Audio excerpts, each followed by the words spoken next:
Hello everyone, welcome to day 10 of my history class. और आज हम डिस्कस करने वाले हैं मेडिवल इंडिया की हिस्ट्री को। बड़ा ही इंटरेस्टिंग टॉपिक होने वाला है, तो चलिए टॉपिक को स्टार्ट करते हैं बिना कोई टाइम वेस्ट किए। Okay, so which dynasty ruled for the ruled आएगा for the longest period of the time in the Delhi Sultanate. Delhi सल्तनत में सबसे लंबे समय तक किस वंश ने शासन किया था? तो इसका करेक्ट आंसर आपका है option number C, Tughlaq dynasty.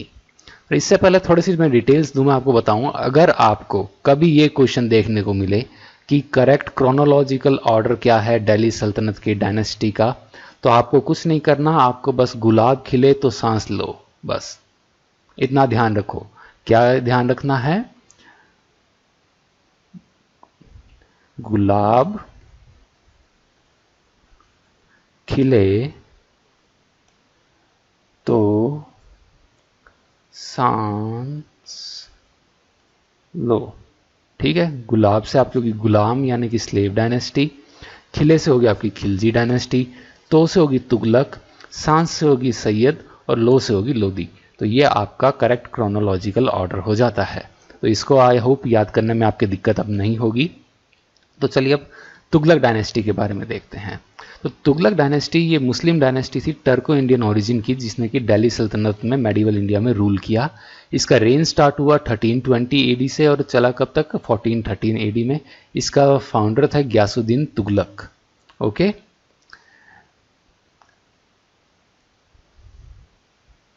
What is the name of mosque where a hair of prophet Mohammed has been preserved? उस मस्जिद का नाम क्या है जहां पैगंबर मोहम्मद का एक बाल सुरक्षित रखा गया है? तो इसका करेक्ट आंसर है आपका हजरत बल मॉस्क, श्रीनगर। ये हजरत बल श्राइन मुस्लिम श्राइन श्रीनगर के अंदर है और इसमें ये माना जाता है कि पैगंबर साहब जो थे उनका एक बाल यहाँ पे एक प्रिजर्व्ड है। इस श्राइन का मतलब है हजरत, मतलब कि एक होली या मैजेस्टिक प्लेस, और बल होता है मतलब जगह। हजरत का मतलब होली या मैजेस्टिक, बल का मतलब जगह। बल को आप ये बाल मत पढ़ लेना कि हजरत बाल है तो यहीं पे बाल होगा, तो वो आप थोड़ा सा गलत ले जाएंगे इसकी मीनिंग को। Okay, next, the rulers of Vijayanagara promoted. Vijayanagara के शासकों ने किस भाषा को बढ़ावा दिया? तो विजयनगर के शासकों ने बढ़ावा दिया तमिल, तेलुगु और संस्कृत को। ये विजयनगर जो एम्पायर था, इसका जेनिथ जो अपनी इसके पीक पे जब पहुंचा, श्री कृष्ण देव राय जो राजा थे, जिनके कोर्ट में तेनाली रमन हुए थे, उनके टाइम में। और इन्होंने ये सारे रूलर्स ने तेलुगु, संस्कृत और तमिल को पैट्रोनाइज किया, और विजयनगर पीरियड को कहा जाता है golden age of Telugu literature. Okay, ये चीज याद रखिएगा, golden age of Telugu literature कौन सी है? तो वो है आपका विजयनगर पीरियड। तो ये भी क्वेश्चन आपका एग्जाम में बन सकता है। The capital city Daido established by कुलबाई Khan is situated at। कुलबाई Khan के द्वारा स्थापित राजधानी नगर दायदो कहाँ स्थित है? तो वो दायदो आपका स्थित है बीजिंग में।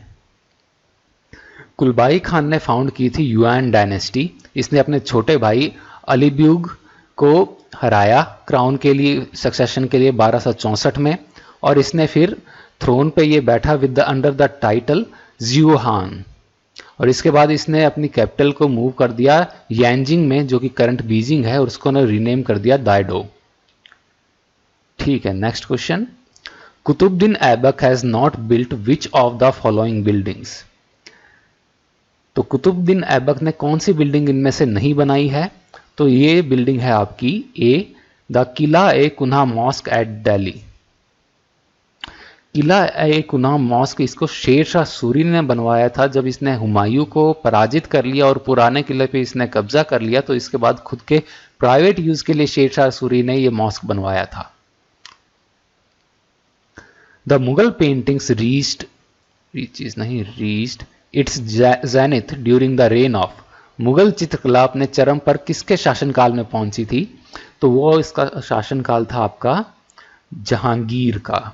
तो जहांगीर ये पेंटिंग्स और को ये पैट्रोनाइज करता था। शाहजहां आपको ध्यान होगा आर्किटेक्चर के अंदर इसका इंटरेस्ट था, जहांगीर का था पेंटिंग्स में।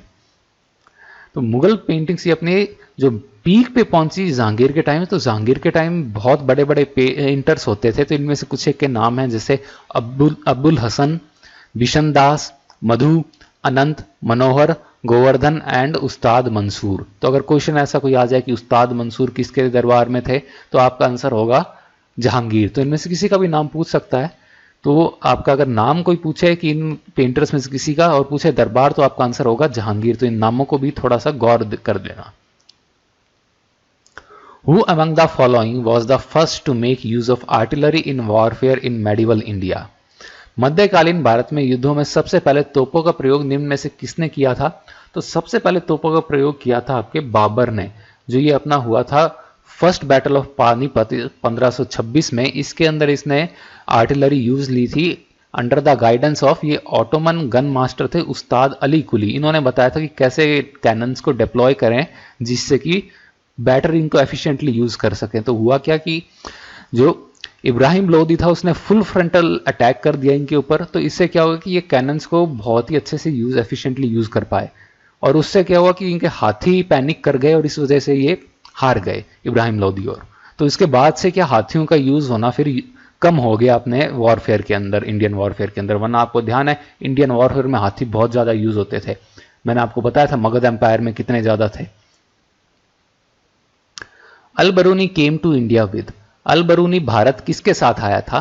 तो अल बरूनी भारत आया था महमूद ऑफ गजनवी के साथ। ये तो सबको पता होगा। अल बरूनी आया था महमूद ऑफ गजनवी के साथ। ये कोर्ट एस्ट्रोलॉजर था महमूद ऑफ गजनवी का। और इसने किताब कौन सी लिखी थी, ये ध्यान रखिए, किताब तारीख अल हिंद। ये बहुत इंपॉर्टेंट है। ये किताब, इसका बुक का टाइटल देता है और पूछते हैं कि ये बुक किताब तारीख अल हिंद किसने लिखी थी, तो वो है अल बरूनी ने। ठीक है, ये चीज आपको याद रखनी है यहाँ पे। हु एस्टैब्लिश्ड दीवान ए मुस्तखराज, दीवान मुस्तखराज, मुस्तखराज। ठीक है, तो दीवान मुस्तखराज की स्थापना किसने की थी? तो दीवान मुस्तखराज की स्थापना की थी अलाउद्दीन खिलजी ने। इसका ये दीवान का मतलब होता है डिपार्टमेंट। ये डिपार्टमेंट किस चीज़ का था? एक तो ये कि रेवेन्यू, ये जो है आपका, ये कितना बकाया रह गया और उसको कैसे कलेक्ट करना है, ये सारा देखभाल के लिए दीवान मुस्तखराज के लिए कई इसने एस्टेब्लिश किया था। ठीक है। The first Indian Hindi scholar of Mughal period was, Mughal काल का पहला भारतीय हिंदी विद्वान कौन था? तो हिंदी विद्वान आपका था मलिक मोहम्मद जैसी।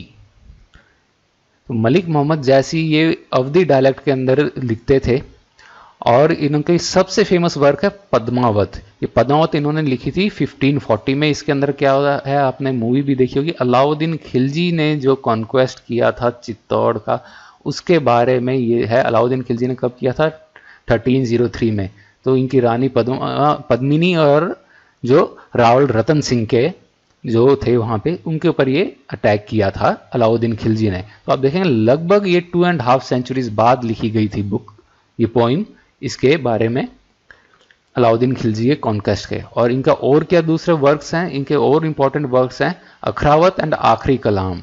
तो एक सिग्निफिकेंट चीज मैं आपको बताऊं यहाँ पे, जैसे अलाउद्दीन खिलजी के टाइम जैसे पोइट्स हुए थे अपने Amir Khusrau, who is known as parrot of India, उनके अंदर ये रानी पद्मिनी और इनका जिक्र नहीं मिलता है। ये पहली बार रानी पद्मिनी का जिक्र पद्मावत में ही मिलता है आपको, उससे पहले जिक्र नहीं मिलता।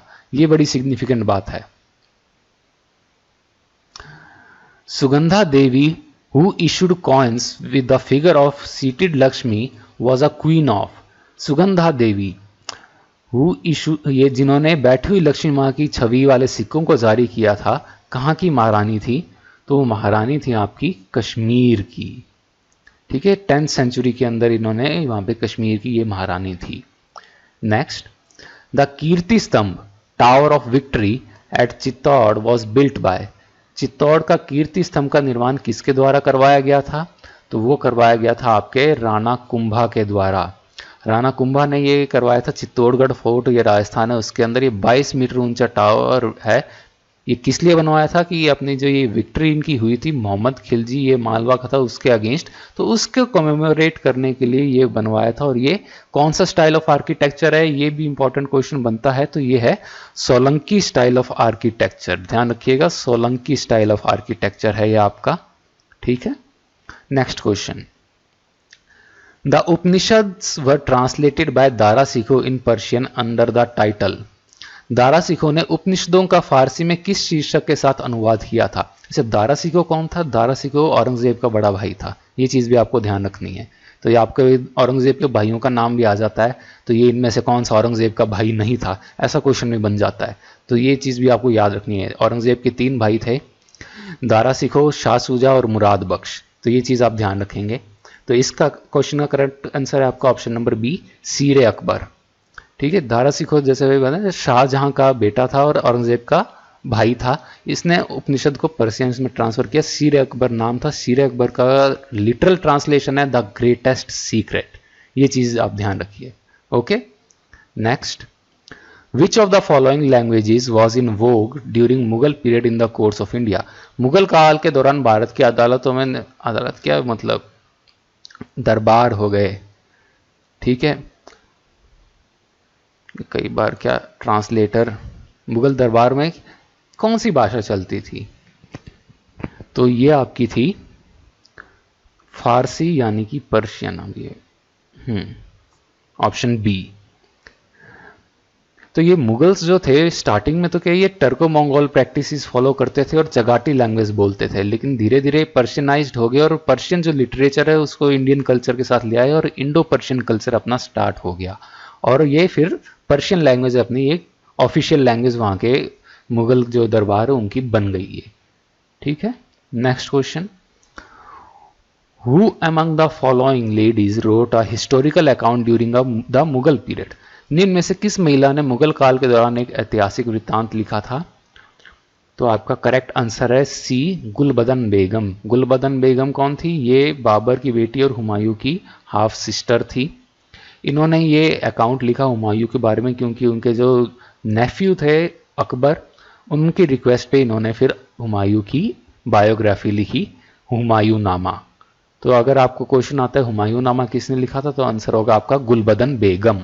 Okay, next question, the writer of Ramcharitmanas Tulsidas was related to which ruler? Ramcharitmanas के लेखक तुलसीदास का संबंध किस शासक से था? तो तुलसीदास का रिलेशन था आपका अकबर के साथ। ये चीज ध्यान रखिएगा। रामचरितमानस तुलसीदास जी ने लिखी थी। तुलसीदास जी अकबर के कंटेम्परेरी थे और अब्दुल रहीम खाने खाना ये तुलसीदास जी के बहुत बढ़िया दोस्त थे और रामचरितमानस के जो अवधि में लिख रहे थे ये, तो इसके लिए इन्होंने हेल्प भी की थी। ये अच्छे टर्म्स पे थे। रामचरितमानस कौन सी लैंग्वेज में लिखी गई थी? अगर ये क्वेश्चन आता है तो आपका आंसर होगा अवधी डायलेक्ट जो हिंदी का है उसमें लिखी गई थी। ठीक है, ये चीज भी आप याद रखना।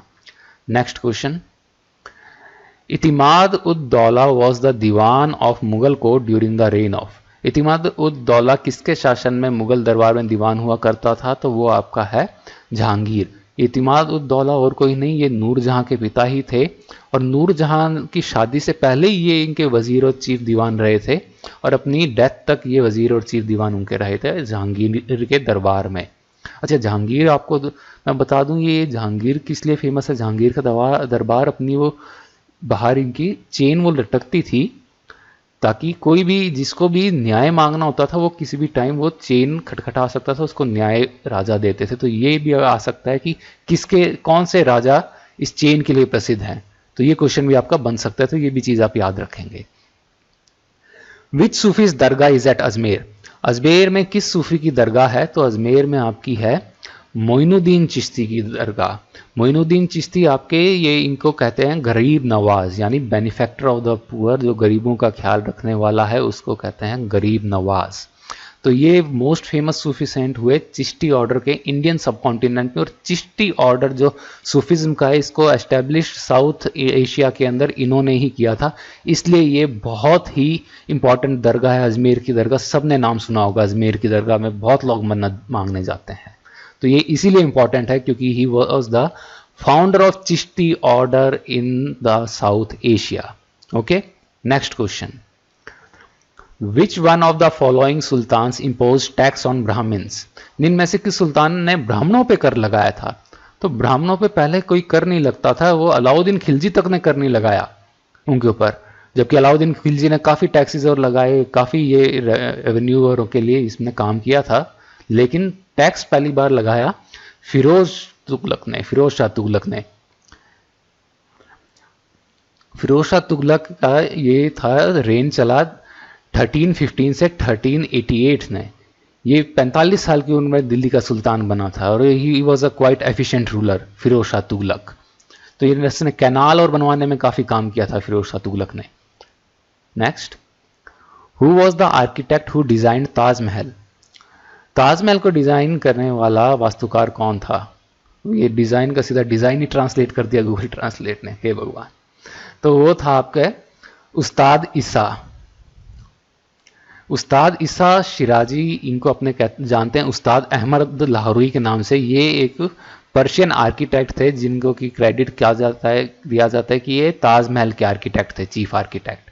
अपने क्या मेनली याद रख लेते हैं लाहौरी से, अब एग्जामिनर लाहौरी देता ही नहीं, कैसे करेंगे? तो ये फिर दोनों नाम बताने इसलिए ज़रूरी हो जाते हैं, उस्ताद ईसा शिराजी या उस्ताद अहमद लाहौरी। वो ये भी दे देगा उस्ताद अहमद भी, खाली उस्ताद अहमद दे देगा, लाहौरी नहीं देगा। तो आपको दोनों नाम पूरे आप थोड़ा सा याद कर लीजिए इसके। Gujak is the name of the place where, Gujak एक स्थान का नाम है जहां पे, गुजक वो जगह है जहां पे Jaipal met his enemy Sabuktigin, Jaipal अपने दुश्मन सुबुतगिन से मिला था। ये जयपाल कौन था? जयपाल एक राजा अपने यहाँ के था, हिंदू शाही डायनेस्टी का, और इनका किंगडम ये अफगानिस्तान और पाकिस्तान रीजन के अंदर पड़ता था। तो ये काफ़ी ये गजनवीज के साथ इनके एनकाउंटर हुए और इन्होंने गजनवी के जो भी शासक रहे थे उनको इन्होंने कई बार हराया भी था। ये सुबुतुद्दीन ये कौन थे? ये जो अपन को ध्यान है महमूद ऑफ गजनवी है, उनके ये पिता थे। तो ये इन्होंने कई बार, ये महाराजा जयपाल ने इनको कई बार डिफीट भी किया और ये सुबुतुद्दीन इनको ट्रिब्यूट भी पे करते थे, लेकिन अल्टीमेटली फिर इन्होंने हरा दिया महाराज जयपाल को सुबुतुद्दीन ने। और फिर आपको जैसा ध्यान है, इनके बेटे महमूद गजनवी ने फिर जयपाल के बेटे आनंद पाल को भी हरा दिया था। एक डिसाइसिव बैटल हुआ था वाई हिंद में, ठीक है। Next question, Shahjahan built the Moti Masjid है। शाहजहां ने मोती मस्जिद का निर्माण कहां करवाया था? तो मोती मस्जिद का निर्माण शाहजहां ने कराया था आगरा में। ये आगरा के अंदर इन्होंने मोती मस्जिद का निर्माण कराया। ये मोती मस्जिद किस लिए कहलाया? मोती मस्जिद ये इसलिए कहलाया क्योंकि ये मोती की तरह चमकता था। शाहजहां ने और कौन सी बिल्डिंग बनाई? ये सबको पता है, ताजमहल बनाया, सबसे इंपॉर्टेंट बिल्डिंग है। तो ये मोती मस्जिद ये बनवाया था ताकि इसके जो मेंबर ऑफ रॉयल कोर्ट हैं जो, वो उस मॉस्क को अपने लिए यूज ले सकें, ठीक है। विच one of the following pairs is correctly matched? निम्न में से कौन सा युग्म सुमेलित है? तो इसमें से आपका है सबसे सही, आपका पड़ता है option number A, Abdul Hamid Lahori and Shahjahan. Abdul Hamid Lahori जो थे एक ट्रैवलर थे और मुगल पीरियड के अंदर जो आए यहाँ पे, और शाहजहां के कोर्ट के हिस्टोरियन बन गए। इन्होंने बुक लिखी थी बादशाह नामा, ये शाहजहां के शासनकाल के बारे में। तो बुक अगर पूछा जाए किसने लिखी थी बादशाह नामा, तो आपका है अब्दुल हामिद लाहौरी। ये चीज़ आप याद रखेंगे, किसके बारे में लिखी थी? शाहजहां के बारे में। Next question, select the correct order, सही क्रम का चयन कीजिए। तो आपके इनमें से सबसे पहले कौन आए थे? आपके सबसे पहले आए थे निजामुद्दीन औलिया, जिन्होंने आपको बोला था हुंस दिल्ली दूरस्त। तो एक ही ऑप्शन रहता है अपना फिर, तो option number A, Huns Delhi दूरस्त। किसके लिए बोला था इन्होंने? गयासुद्दीन तुगलक के लिए। हुंस दिल्ली दूरस्त, अभी दिल्ली दूर है, ठीक है। उनके बाद आए कबीर, फिर आई मीराबाई। मीराबाई कौन थी आपको पता है? ये अपने राजस्थान की रॉयल फैमिली को बिलोंग करती थी मीराबाई, और भगवान कृष्ण की भक्ति करती थी। फिर तुलसीदास थे, ये भगवान राम के भक्त थे और अकबर के टाइम में आए, ठीक है। तो ये सारा आपको ध्यान होगा। कबीर अपने ध्यान ही है सबके, कबीर जी के दोहे हम सब ने पढ़े हैं। ये काफ़ी एक रिफॉर्मर थे, ग्रेट मतलब थिंकर थे, फिलोसोफर और भक्ति मूवमेंट के। इनके गुरु का नाम क्या था? रामानंद था। ये भी सबको याद होना चाहिए, कबीर जी के गुरु कौन थे? Ramanand. Next question, in medieval India मनसबदारी system was introduced mainly for. ये जो मध्यकालीन भारत में मनसबदारी प्रथा की मुख्य रूप से शुरुआत की गई थी? तो ये की गई थी इफेक्टिंग क्लीन एडमिनिस्ट्रेशन, स्वच्छ प्रशासन को प्रभाव में लाने के लिए। मनसबदारी सिस्टम ने अकबर ने ही इंट्रोड्यूस किया था। इसके अंदर क्या था कि मनसबदार होता था, उसको अपनी सैलरी में से एक थोड़ा सा कोटा निकालना पड़ता था, घोड़ों के लिए, हाथियों के लिए, और जो बीस्ट ऑफ बर्डन, जो बोझा ढोने वाले पशु होते हैं, उनके लिए, ठीक है। और ये सैलरी किसी भी फॉर्म में हो सकती थी, कैश भी हो सकती थी या जागीर भी हो सकती थी। ठीक है, तो ये चीज़ भी आप याद रखिएगा। तो ये जागीर और कैश ये बहुत ही सिग्निफिकेंट चीज़ थी, ये अकबर के रेवेन्यू सिस्टम की। ये चीज़ आगे क्वेश्चन आगे जाके आएगा आपके। Mohammad bin Tughlaq was proficient in, Mohammad bin Tughlaq कुशल किस चीज़ में था? तो मोहम्मद बिन तुगलक कुशल था फिलोसॉफी में। ठीक है, मोहम्मद बिन तुगलक को कई सारी लैंग्वेजेस का भी ज्ञान था, जैसे पर्शियन, अरेबिक, तर्किश और यहाँ तक कि संस्कृत का। इसको फिलोसॉफी, मैथमेटिक्स, एस्ट्रोनॉमी, मेडिसिन, कई सारी चीज़ों का ज्ञान था। कैलीग्राफी का भी ज्ञान था। इसको सिर्फ एक चीज़ नहीं आती थी, वो था प्रशासन चलाना, एडमिनिस्ट्रेशन, जो कि राजा का मेन काम है। इसको इसीलिए कहा जाता है वाइजेस्ट फूल। क्या कहा जाता था? वाइजेस्ट फूल। ठीक है, तो ये चीज़ भी आप ध्यान रखिएगा कि वाइजेस्ट फूल किसको बुलाया जाता है हिस्ट्री में? तो इसको कहा जाता है मोहम्मद बिन तुगलक को। Before coming to Akbar's court, Mian Tansen was in the service of, Akbar के दरबार में आने से पहले मियाँ तानसेन किसकी सेवा में थे? तो वो थे राजा ऑफ रेवा की सेवा में। ठीक है, तो ये चीज आप याद रखेंगे कि तानसेन का लगभग जो कैरियर था, जो हिंदू किंग ऑफ रेवा जो थे राजा रामचंद्र सिंह, वहां के जो उनके दरबार के अंदर ही बीता था और वहां पे इनको काफी प्रसिद्धि मिली। अकबर के कोर्ट में तो ये 60 वर्ष की उम्र में आए थे। ठीक है, तो ये चीज आप ध्यान रखिएगा। अपने तो अकबर के कोर्ट के लिए याद रखते हैं, लेकिन मेनली इनका काम लगभग पूरी जवानी इनकी रामचंद्र सिंह जो राजा थे उनके कोर्ट में निकल गई। Which of the following aspects is not common to both Bhakti movement and Sufi movement? भक्ति आंदोलन तथा सूफी आंदोलन में के निम्न में से कौन सा पहलू एक जैसा नहीं था? देखिए, पर्सनल लव ऑफ गॉड दोनों के अंदर था। वर्शिप ऑफ आइडल ये नहीं होता आपका सूफीज्म के अंदर। मिस्टिसिज्म जो होता है, विजिट टू होली श्राइन, सारा कुछ होता है, लेकिन सूफीज्म क्या है? मूर्ति पूजा नहीं करते सूफी लोग। ये चीज आप याद रखिएगा। तो आपका करेक्ट आंसर क्या है? आपका option number B. Which one of the following statements is not correct? निम्न में से कौन सा कथन सही नहीं है? Ali Mardan Khan introduced the system of revenue farming in Bengal. Ali Mardan Khan ने बंगाल में राजस्व कृषि की प्रणाली शुरू की थी। नहीं, ये गलत है, क्योंकि ये फारूक शियार ने स्टार्ट की थी। फारूक शियार, मुगल एम्पर फारूक शियार ने ये स्टार्ट की थी। Sawai Jaisingh of Amber had Euclid's elements of geometry translated into Sanskrit. तो ये अंबर के सवाई राजा के पास संस्कृत अनुवाद था यूक्लिड के एलिमेंट्स ऑफ ज्योमेट्री का। ये भी सही है। महाराजा रंजीत सिंह ने ये मॉडर्न ये फाउंड्री मैन्युफैक्चर, ये मतलब तोप बनाने की रखी थी, ढलाई घर, तो ये भी सही है। टीपू सुल्तान ने मैसूर में पैसे दिए थे सिंगेरी में जो शारदा माता का मंदिर के लिए, तो ये भी सही है। तो ये चारों में से पहला ऑप्शन आपका गलत है। हाँ, टीपू सुल्तान ने रुपीस दिए थे इसके लिए। तो बेसिकली उस टाइम के अंदर क्या होता था कि कोई भी किंग जो वॉर होता था, ये रिलीजन और के बेसिस पे नहीं, रीजन के बेसिस पे होता था। कोई भी राजा धर्म या फिर कोई नेशन और इस तरह के लिए नहीं लड़ते थे, ये अपने प्रॉपर किंगडम के लिए लड़ते थे। तो अपने किंगडम का ये पूरा ध्यान रखने के लिए कोशिश करते थे। तो यहाँ पे फिर टीपू सुल्तान ने भी ये गॉडेस शारदा जो है यहाँ पे इनकी श्रृंगेरी के अंदर मंदिर के लिए पैसे दिए थे, ग्रांट्स दी थी। ठीक है, next question. Ali Mardan Khan introduced the system of revenue farming in Bengal. ये सही, ये ऑप्शन आपका सही है, ये मैं बता चुका हूँ। ठीक है, फारूक शियार ने इसको इंट्रोड्यूस किया था। Next question. Lakh Bakhsh was the title given to the ruler. Lakh Bakhsh किस शासक को ये उपाधि दी गई थी? तो लाख बख्श आपको दी गई, ये दी गई थी कुतुबुद्दीन ऐबक को। Qutbuddin Aibak was the founder of slave dynasty. Slave dynasty गुलाम वंश, जिसको कि ममलूक वंश भी कहते हैं। इन्होंने किया था, ये टर्की के डिसेंट के थे। ये मोहम्मद गौरी के ये स्लेव थे। मोहम्मद गौरी की 1206 में डेथ के बाद दिल्ली सल्तनत इनके हाथों में आ गई थी। ठीक है, तो ये जो थे लाख बख्श सुल्तान, मतलब the donator of hundreds of thousands. ठीक है, लाखों रुपए दान करने वाला। क्यों? क्योंकि ये काफी उदार थे, काफी रुपए दान करते थे, इसलिए इनको ये उपाधि दी गई थी। Who was appointed the first governor of Devgiri after its annexation by the सल्तनत?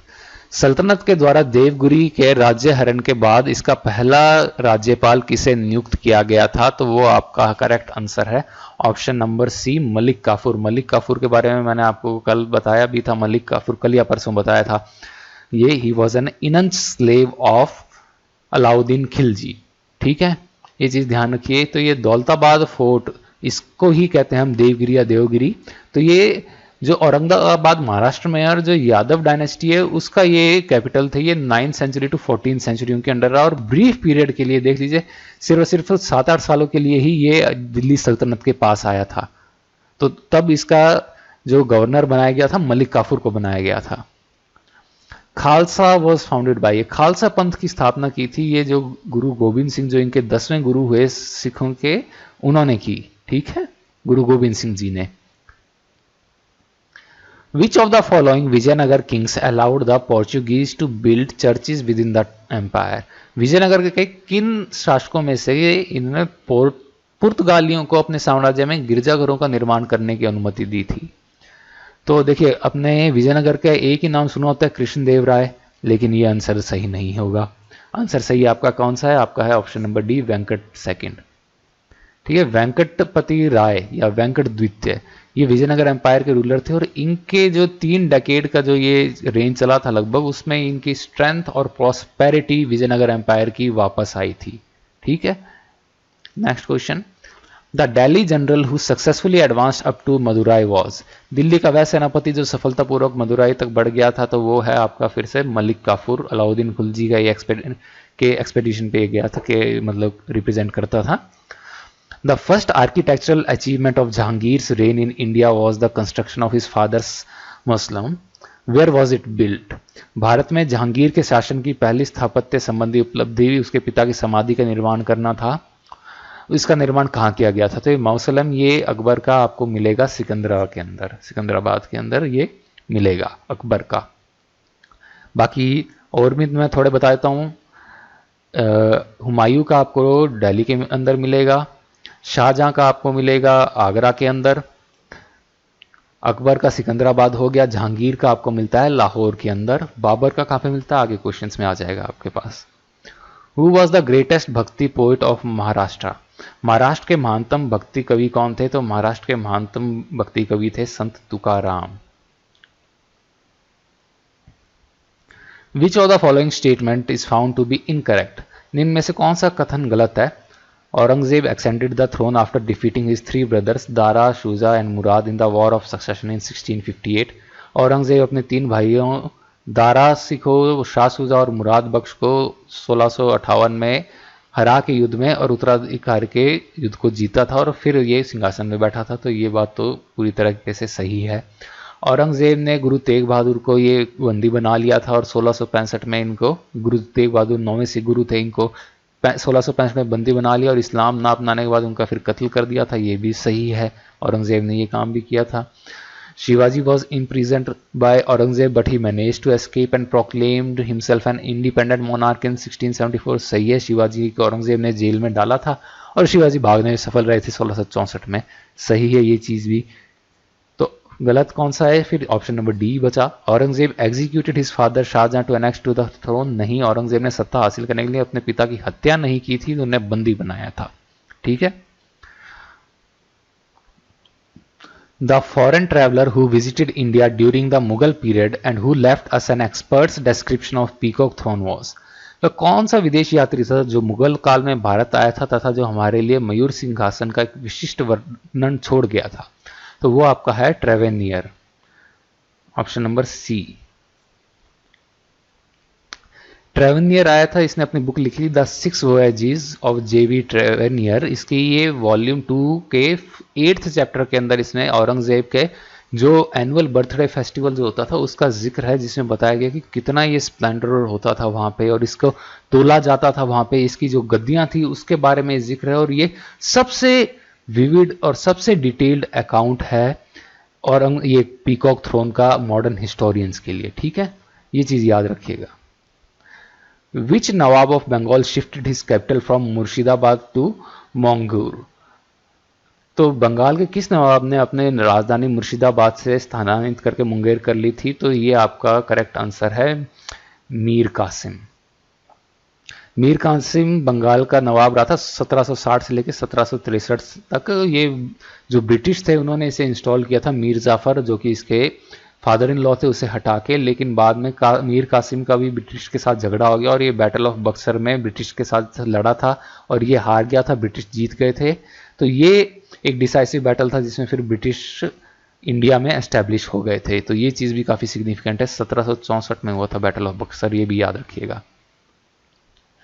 The dead body of Babur by his own choice lies buried in. Babur का मृत शरीर उसकी पसंद से कहाँ दफन है? तो उसका दफन है काबुल में। मैंने कहा था आगे आपको बताऊंगा ये काबुल में, लेकिन बाबर की मृत्यु हुई थी आपके आगरा में। तो एक बार आगरा में ही बाबर को दफनाया गया था, लेकिन फिर बाद में इसकी कब्र को शिफ्ट किया गया था काबुल में। ठीक है।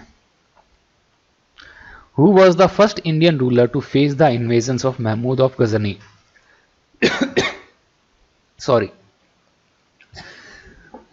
गजनी के महमूद के आक्रमणों का सामना करने वाला पहला भारतीय शासक कौन था? तो वो था आपका शाही किंग जयपाल। ये अपने स्टार्टिंग में देख भी चुके हैं। After the death of Raja Ram in 1700 AD, Marathas continued the war against the Mughals under his brave wife. उनकी वाइफ का नाम कौन सा था? ये जो राजा राम की जो मृत्यु थी, इसका सॉरी हिंदी ट्रांसलेशन नहीं है, मैं बोल देता हूँ। तो राजा राम की 1700 AD में जब मृत्यु हुई तो मराठों ने मुगलों के खिलाफ अपनी जो जंग है वो जारी रखी उनकी बहादुर पत्नी के अंडर। वो उनकी पत्नी का नाम क्या था? तो उनकी पत्नी का नाम था ताराबाई। ठीक है। तो ताराबाई जो थी, ताराबाई भोंसले, ये मराठा किंगडम की रीजेंट रही थी 1700 से लेकर 1708। रीजेंट क्या होता है? रीजेंट क्या होता है कि कोई अगर मतलब मोनार्की है, उसके अंदर उसका कोई मोनार्क कोई किसी वजह से गद्दी पर नहीं बैठ सकता। मान लीजिए कोई बहुत ही छोटा है, मान लीजिए बच्चा है, वो गद्दी पे क्या बैठेगा? तो उस टाइम में जो गद्दी को संभालता है थोड़े टाइम के लिए, जब तक कि मोनार्क रेडी ना हो जाए, तो वो कहलाता है रीजेंट। जैसे बैरम खान ने रीजेंट की तरह एक्ट किया था जब अकबर छोटा था। तो रीजेंट इस तरीके से होता है, वो गद्दी को थोड़े टाइम के लिए संभालता है, लेकिन वो खुद प्रॉपर एयर नहीं होता, उसका गद्दी का खुद वारिस नहीं होता। ठीक है। ये राजा राम भोंसले की पत्नी थी और शिवाजी की ये बहू थी। ये शिवाजी के फादर इन लॉ लगते थे और ये शिवाजी सेकंड की माता थी। ठीक है। नेक्स्ट क्वेश्चन अपना, the succession of Delhi sultans to the throne was generally. Delhi सुल्तानों की राजगद्दी पे आमतौर पे किस प्रकार की जाती थी? तो ये आपको औरंगजेब की एग्जाम्पल से ही पता लग गया होगा। ये भाइयों में आपस में ये युद्ध होता था, तभी ये बहुत ही स्ट्रांग रूलर्स निकल के आते थे, क्योंकि जैसे कि अपने जानते हैं डार्विन का principle survival of the fittest. तो जो सबसे फिट होता था वो निकल के आता था, तो वो काफी एफिशिएंट फिर रूलर भी होता था। Which of the following was not ordered by Alauddin Khilji to control black marketing and hoarding? कालाबाजारी तथा जमाखोरी को नियंत्रित करने के लिए अलाउद्दीन खिलजी ने निम्न में से कौन सा आदेश नहीं दिया था? पहला, land revenue should be collected in kind. भू राजस्व का संग्रह ये कोई चीजों के अंदर होगा, क्योंकि कैश में ना हो। एक क्या इन काइंड का मतलब क्या होता है? एक तो होता है इन कैश, ठीक है, कैश में देना। एक होता है वस्तुओं की तरह देना। तो ये इन काइंड में मतलब कि वस्तुओं की तरह दिया जाता था। तो ये सही है, लैंड रेवेन्यू, ये वाला आपका ऑप्शन सही है। अलाउद्दीन खिलजी ने ये मेजर्स लिया था। Cultivator should sell the harvested crops on the field only. किसान जो कट चुकी फसल थी उसको खाली खेत में बेचेंगे, ये भी सही है। मर्चेंट्स जो हैं, जो व्यापारी सभी वस्तुओं को खुले में बेचेंगे, तो ये भी सही है।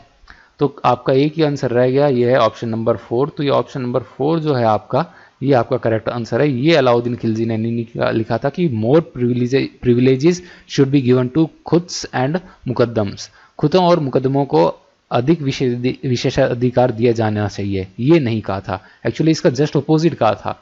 क्या था कि अलाउद्दीन खिलजी के टाइम से पहले क्या दिल्ली सल्तनत डायरेक्टली ये किसानों से रेवेन्यू नहीं लेती थी, क्योंकि इतना इनके पास वर्कफोर्स नहीं होती थी। तो ये जो पीजेंट्स थे, ये खुद से मुकद्दम्स और चौधरीज जो होते थे, जो विलेजेस और ग्रुप्स ऑफ विलेजेस के रिप्रेजेंटेटिव्स होते थे, उनको रेवेन्यू देते थे। तो अलाउद्दीन खिलजी ने देखा कि भाई ये तो काफ़ी इसके विलास उड़ाते हैं, मज़े करते हैं इस रेवेन्यू से, और रेवेन्यू हमें कम मिलता है। तो इसने क्या किया, रेवेन्यू डायरेक्टली लेना शुरू कर दिया किसानों से। तो एज सच क्या हुआ कि ये जो विलेज चीज जो ये खुद मुकद्दम्स होते, इनकी सारी प्रिविलेजेस चली गई। Who among the following is credited with the authorship of मजमू जल बहरैन? मजमू जल बहरैन की रचना का श्रेय किसको दिया जाता है? तो मजमू जल बहरैन की रचना की थी दारा सिखों ने। मजमू जल बहरैन ये कंपैरेटिव रिलीजन के ऊपर बुक है, जिसको दारा सिखों ने लिखा था। कंपैरेटिव रिलीजन मतलब हर रिलीजन की जो डॉक्ट्राइंस जो हैं, जो टीचिंग्स हैं, उनको ये एक फिलोसफिकली इसने कंपेयर किया है। दारा सिखों में आपको ऑलरेडी बता चुका हूँ कौन था, औरंगजेब का बड़ा भाई। Next, the medieval city of Vijayanagar is now known as. मध्ययुगीन शहर विजयनगर को अब किस नाम से जाना जाता है? तो वो जाना जाता है आपके हम्पी के नाम से। हम्पी कहाँ पे है आपके विजयनगर, ये बेलारी डिस्ट्रिक्ट है नॉर्दर्न कर्नाटका का, वहाँ पे है, लेकिन अब ये खंडर हो चुकी है, लेकिन ये काफ़ी सिग्निफिकेंट हिस्टोरिकल साइट है Hampi. The mausoleum of Sher Shah is, Sher Shah का मकबरा कहाँ पर है, तो शेरशाह का मकबरा आपको सबको पता होगा सासाराम में है। Who of the following was sent as an ambassador to the royal court of Jahangir by James I, the then king of England? Jahangir के दरबार में इंग्लैंड के तत्कालीन राजा जेम्स प्रथम के द्वारा दूत के रूप में निम्न में से किसे भेजा गया था? ये आए थे आपके जॉन हॉकिंस। ये आपके 1608 के अंदर आए थे, 1607 1608 के अंदर, 1607 में चल के 1608 पहुंचे थे ये सूरत में। ये इनको सूरत में फैक्ट्री खोलनी थी, इसके लिए परमिशन लेनी थी, तो जहांगीर के दरबार में आए और जहांगीर ने फिर 1609 में एक फरमान जारी किया जिसके अंदर की इंग्लिश को एस्टैब्लिश करना स्टार्ट, ये परमिशन मिल गई सूरत के अंदर फैक्ट्री खोलने की। एक इंपॉर्टेंट क्वेश्चन यहाँ पे एक और बनता है कि ये कौन से जहाज से आए थे, तो जहाज का नाम था हेक्टर। अच्छा, एक और आए थे यहाँ पे जहांगीर के दरबार में, एक और इंग्लिशमैन आए थे, उनका नाम था सर थॉमस रो। ठीक है, तो ये सर थॉमस रो भी आए थे जहांगीर के दरबार में। ये क्या क्वेश्चन आ गया था रिसेंटली एक एग्जाम के अंदर, और इस थॉमस रो जो थे इन्होंने भरव लोगों को रुला दिया था, तो आप याद रखिएगा, आप गलत मत कीजिएगा, सर थॉमस रो भी आए थे, वो जहांगीर के दरबार में आए थे। Which was the most important feature of Akbar's land revenue system? Akbar के भू राजस्व प्रणाली की सबसे महत्वपूर्ण विशेषता क्या थी? तो ये मैंने आपको इनिशियली बताया भी था किसी क्वेश्चन में कि collection of land revenue in cash और इन काइंड। वो जागीर वाले के अंदर मैंने बताया ना कि जागीर भी या फिर कैश के अंदर, दोनों में से किसी में भी दे सकते थे, तो वो वाला ये आपका ऑप्शन नंबर डी है। ठीक है, नगद या वस्तु के रूप में भू राजस्व का संग्रह कर सकता था, ये काफी सिग्निफिकेंट था इसका। The Khilji sultan of Delhi were, Khilji के जो दिल्ली के जो खिलजी सुल्तान थे वो क्या थे, तो वो आपके तुर्क थे, टर्क्स थे। ठीक है, खिलजी डायनेस्टी 1290 से 1320 तक चली थी। इसको फाउंडर थे जलालुद्दीन खिलजी, लेकिन इसका सबसे मेन रूलर रहा है अलाउद्दीन खिलजी। अलाउद्दीन खिलजी ने ये काफ़ी मंगोल्स के अगेंस्ट इंडिया को काफ़ी ज़्यादा डिफेंड किया था खिलजी डायनेस्टी के। ठीक है, तो ये चीज़ भी आप याद रखेंगे। अलाउद्दीन खिलजी कौन थे? ये जलालुद्दीन खिलजी अलाउद्दीन खिलजी के फादर इन लॉ और अंकल दोनों लगते थे, और इसने अलाउद्दीन खिलजी ने जलालुद्दीन खिलजी का एसेसिनेशन करके फिर खुद गद्दी पे बैठा था, and he was an very efficient ruler. दाग और चेहरे की ये प्रथा भी इसने ही स्टार्ट की थी, सिस्टम, ये रिफॉर्म सिस्टम था। तो ये क्या था, ये हम आगे नेक्स्ट वीडियोस में से किसी में पढ़ेंगे। आज की क्लास अपनी यहीं पे ख़त्म होती है। आई होप आपको काफ़ी मज़ा आया होगा आज की क्लास में, और काफ़ी कुछ सीखने को भी मिला होगा। ठीक है।